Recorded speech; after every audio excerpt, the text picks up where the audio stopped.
Matt Grosso here, creator of Xenoplicity and the Q system it runs on. Let's talk about followers. What are they? How you can use them in your game? Some tips for using them. What is a follower? Well, it's NPCs, side characters that are following the player characters, and this makes sense, right? In your fiction, in this game setting, right? You want a living, breathing world. Part of that is going to be that as the player characters succeed, as they accomplish quests, as they become more famous and popular, as they gain in power, as they become more wealthy, right? They're going to develop a following. This is why you should have followers. Now, some games actually have systems in place for them, but your game doesn't have to for you to implement these in your game. And really you should be, because again, you want your players to have this sense of that they're gaining acolytes, that they're gaining a following. This is really cool. Let your players experience that. Now, depending on your table, maybe the game master is always in control of a follower. Maybe the player is controlling their followers.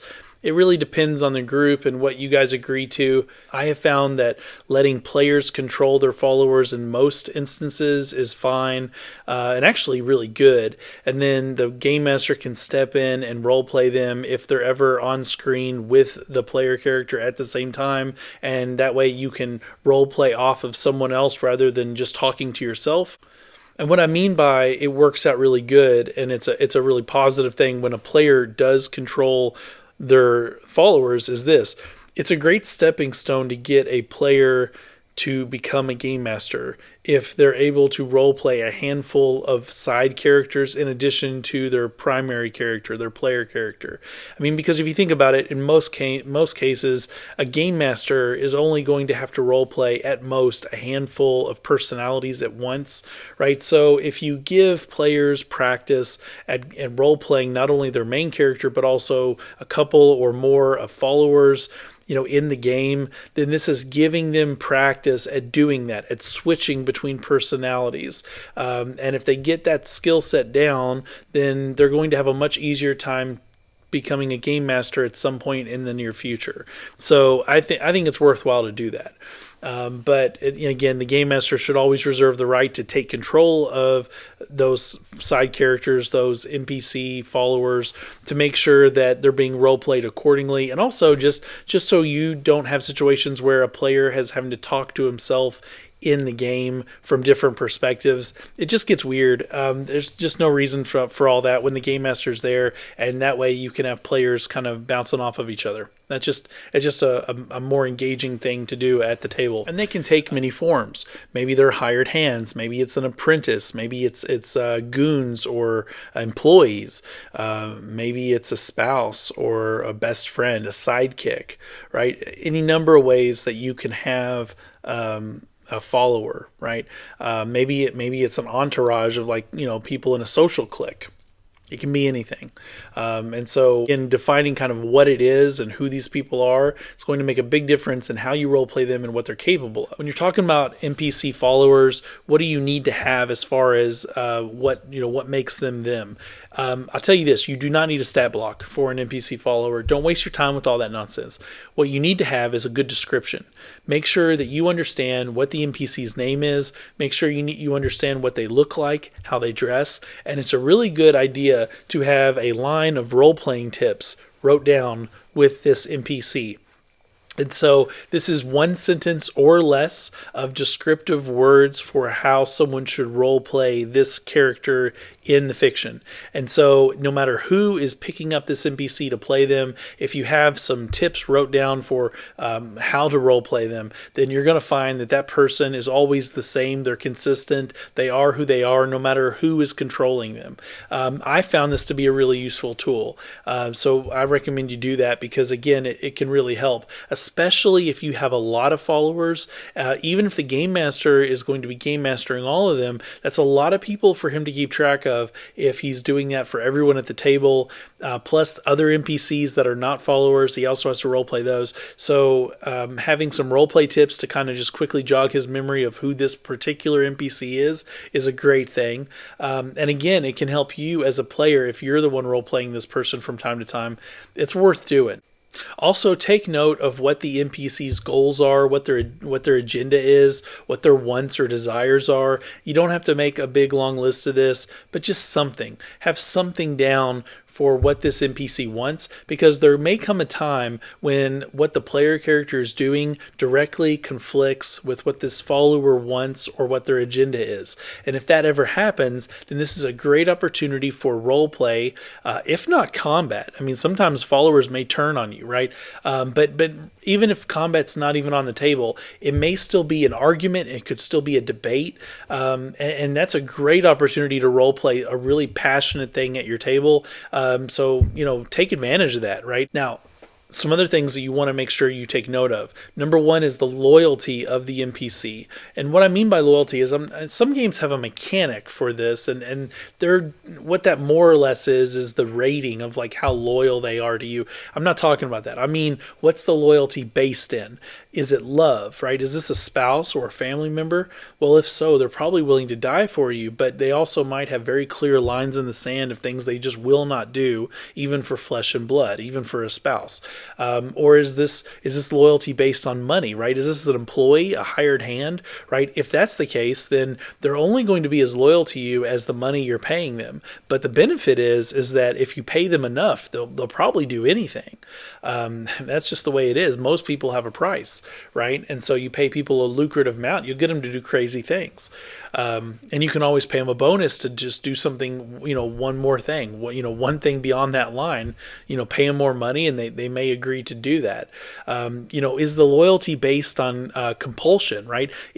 Are they a slave, right? Your followers, are they slaves? Are they indentured servants?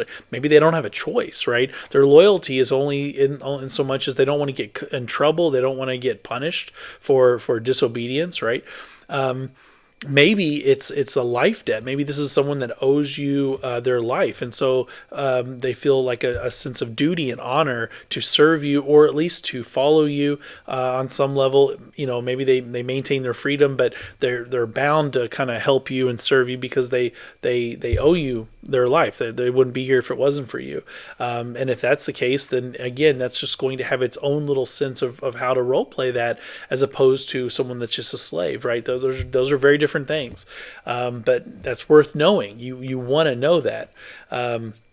Or even something like a serf or a subject, right? Maybe if you're royalty or you're a noble, then your followers may be people that serve you, right? Because you're their lord, you're their king, right? You're their prince. So they're honor bound, but also just society dictates that if you're royalty, if you're aristocrat, then they're going to have to do what you say. But if you push them too far, maybe they revolt, right? That can also happen. What if it's based on something like an obsession or fanaticism? What if you're a religious leader and your cult or your sect, right? They're obviously going to serve you fanatically, especially if they look at you as a high priest or they look at you as deity incarnate, right? They're going to do anything for you, definitely willing to die for you. But the problem with that is they might start getting very creative in the way that they do things you ask them to do. They might start overstepping their bounds or even going above and beyond what you're actually asking them, and they think they're doing you a service that becomes too zealous for the cause, for what it is that you want from them. Or here's the other thing. If this is the kind of relationship that you have with your followers, if it's a loyalty based on fanaticism, well, then there can come a time where you don't toe that company line. Maybe you step out of bounds with what your God or your religion dictates. Well, then those followers that so adored you, they might quickly go from wanting to give their life for you to suddenly wanting to kill you. Or punish you. So these are things that are worth taking note of. You want to know what the loyalty is based on, because this is going to be a great tool in determining boundaries and limits for what this person's willing to do, how far they're willing to go, and how the communication is going to work between you and them. All right, another thing to consider is the value. What value is this NPC to you? Why is it that this person gets to be in your inner circle but other people don't, right? Maybe it's a skill set. Maybe this is an NPC that has a particular skill set that you really like and you cherish, that you think is valuable and important, and so that's why they're your follower. Maybe it's not skill sets. Maybe it's a labor. Maybe you're using them for their labor. Maybe they're carrying your equipment, or maybe they're there to build something for you, right? That can be a reason. That can be a value behind a follower. Maybe it's the bond that you have with them. Maybe it's just the bond, right? There are some games where this is more important than others, but I think this can be important in any game where, there are some people that kind of hold your sanity together. They hold your humanity intact.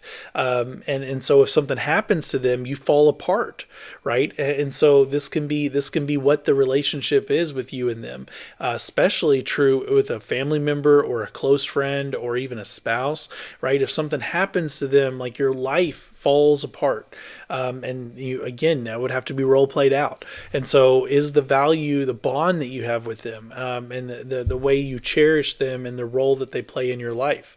That could also be a factor. And so again, you want to know what the value is. You want to know why this is important. Maybe their value is their connections, right? The people they know, the doors they open for you, or the money that they have, and how you can tap into that by manipulating them to some extent. This is important because all of these different values mean that the character and the relationship are going to be role played very differently, and that this NPC is going to be used in different ways. Knowing these things, having these things hammered out, makes a big difference in how you role play them, and also what they're useful for, and how they will be used by the player in the game. Okay, so it's worth taking note of this. Now, for some helpful tips on how to use followers in your game, one thing that I've seen work really well is to print off a blank calendar, and then on that calendar, you as the player are going to write down on days of the week that you're going to hang out with different followers that you have. Maybe Monday you hang out with Andy, and Tuesday you're going to hang out with Billy, and Thursday you're going to hang out with Steve. Whatever, it doesn't matter. But note what your plans are with them, and what you're going to do, and what time it's going to be. And this is important because things can come up. Right? Maybe there's a point or a time when you're supposed to hang out with one of your followers, but then you can't make it. You're otherwise engaged. Something's come up in the game. You have to call them up and explain to them in the fiction why you have to bail on them, why you can't make it, right? This is really cool because what this does is it creates this moment where you can start building up a resentment, or even fights and arguments, or even the relationship between you and a follower can start to go south if you blow them off too much. If you're just constantly making excuses for why you can't hang out. And again, this is useful information. At the end of the game session, the game master can look at the calendar and see what appointments or what hangouts or what dates you were not able to make. It is really cool when you start to see a relationship like a girlfriend or a wife start to get angry and upset because you haven't had a date night with her in a couple of weeks, or you come home late and then you leave early and she's not seeing you. And so again, it gives role play opportunities for these relationships to really become living and breathing in the game world, where you can role play these things out. And even something like taking your wife on a date, right? If your wife is a NPC follower, if that's one of the followers that you have as your spouse, right? Spending time with her in the fiction, in the game world, can be a lot of fun. And again, the game master can role play her just like he would anyone else that you would interact with. But going on a date, and then whatever shenanigans may happen during the date, or right after it, or right before it, it can create these really funny moments. I'm reminded of there's like a show that I used to love watching, Highlander, and there were episodes where he would be like on a date with a girl, and then some immortal would come out of the woodwork. He would get into a sword fight with this dude right before the date, and he would have to make excuses and explain why his shirt was cut, or like who that guy was that just attacked them or whatever. So don't rob yourself of that by keeping follower interactions strictly to downtime. Do play them out on some level. Do bring them up in the fiction, because there's just so much opportunity there for fun, for engagement. But I really like the calendar idea. The calendar idea is great because, again, it lets you keep track of that. And also, it allows you, especially if you have a lot of followers, it allows you to keep track of who's where and who you've done what with, right? Maybe on one hangout, you hang out with a follower, you go to the gun range. On another hangout, you're going to, to a gym and working out with them. Maybe another one is someone of the opposite sex and you're going on a date with them, right? These are all things that you want to keep track of because, again, you want to know when's the last time you hung out with X, Y, or Z. And you, as the game master, can also use this information. You can look at this calendar after the game session and make notes. Okay, like, all right, this girl he went on a date with 2 weeks ago, he hasn't called her in 2 weeks. And so you, in the next game session, you might actually just, in the middle of whatever he's doing, like maybe he's in a gunfight or he's in a car chase, chasing down someone, and then his phone rings and he pulls it out and he looks at it and it's that girl. It's that girl that he hasn't talked to in 2 weeks. And he's like, oh my goodness, like I can't answer this right now. This is crazy. But your player is going to really appreciate that moment because what that tells that player is that you as the game master are really paying attention to their character, right? And to the relationships and to the things that they're doing, right? Maybe that date was totally done in downtime and it was just something he just kind of spouted out and said, this is what I'm doing tonight. And that was all it was. And it never really got much attention. But now, because you brought it up, you had her call him and, and then maybe he answers it and he's trying to like pretend like he's doing something else. And he's like, oh yeah, we can hang out tomorrow. And then he gets off the phone with her. And then tomorrow comes and he's busy. He's got something else going on. So now he has to call her up in the fiction and say, I'm so sorry. Let me make it up to you. We'll do something. You know what I mean? Like, again, you're making these people real, right? They're not just characters. They're not just words on an index card, right? It's not a two-dimensional thing. What you've done is you've made these people real people in this fictional world, with their own emotions and with their own desires, with their own goals. When you do that, it really pays off. It really does. So I encourage you to try that out. Another thing you can do with spouses or really close friends, really close connections, is you can have opportunities in the game for the player to actually play just that side character, just that NPC, rather than their main character. I'll give you some examples. There was a time when one of my players had a spouse. The spouse was like one of his followers, and we had a situation where people broke into their home to kidnap her. He wasn't home. The player character wasn't home, but the wife was. And so I had the player role play the wife. And so she wakes up in the middle of the night to hearing noise, hearing the door break open. And now we're in a dark house, right? And so we're going to role play out a horror scene of these people coming to take her. And now this player has to play this defenseless woman who doesn't have any fighting skills. She's not someone who knows much, if anything, about combat. And she has to escape. Right. And so this creates this great like horror scene in the game where everyone at the table is like on, pins and needles because they're like, oh no, dude, that's your wife, man. Like, and she's probably going to get caught. And they get to enjoy watching that play out too, while they're doing their own things. But that really cool. It was a lot of fun. The player loved it. Like he really, really enjoyed that. And she ended up getting caught. She almost made it out, but she made it almost to the door and then they grabbed her. And so I had the player character arrive right as their car was pulling out, and going crazy. And he sees his wife in the back seat with these masked people and they've taken his wife, and the panic on her face and everything. And now he's on a quest now to save her before it's too late, right? Really cool. But rather than just tell him what happened, he got to experience it. He got to play it. And it was part of his role play that led to her being captured, right? He deliberately did things that was better for, like, the fiction, more He deliberately did things that were kind of illogical, but that what she would do, because she was panicked, she was frightened, she wasn't making decisions clearly. Even though her goal clearly was to escape, that doesn't mean you always make the right decision when you're in that spot, right?